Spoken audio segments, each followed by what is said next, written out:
एक बार की बात है, पहाड़ियों के बीच बसे एक अनोखे गांव में जॉन नाम का एक युवक रहता था। जॉन को सबसे आलसी व्यक्ति के रूप में जाना जाता था।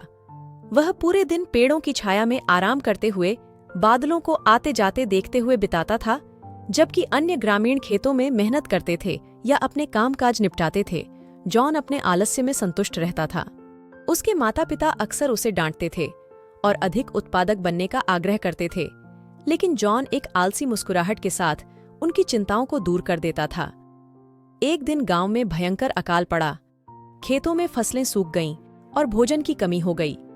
ग्रामीणों ने जो थोड़ा बहुत इकट्ठा कर सकते थे, उसे इकट्ठा करने के लिए अथक प्रयास किया, लेकिन यह आगे की कठोर सर्दी में उनका गुजारा चलाने के लिए पर्याप्त नहीं था। हताशा में गांव के बुजुर्गों ने मदद के लिए जॉन की ओर रुख किया।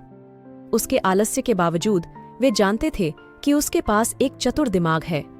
अनिच्छा से जॉन सहायता करने के लिए सहमत हो गया। अपनी सरलता से जॉन ने बचे हुए भोजन को राशन देने और इसे ग्रामीणों के बीच समान रूप से वितरित करने की योजना तैयार की। उनकी सरल लेकिन प्रभावी रणनीति ने गांव को अकाल से बचने में मदद की। उस दिन के बाद से गांव वाले अब जॉन को आलसी नहीं, बल्कि अपने समुदाय के एक बुद्धिमान और साधन संपन्न सदस्य के रूप में देखने लगे। और यद्यपि जॉन अभी भी अपनी इत्मीनान की गतिविधियों का आनंद लेता था, फिर भी उसने उस समय आगे बढ़ने के महत्व को जब उसके गांव को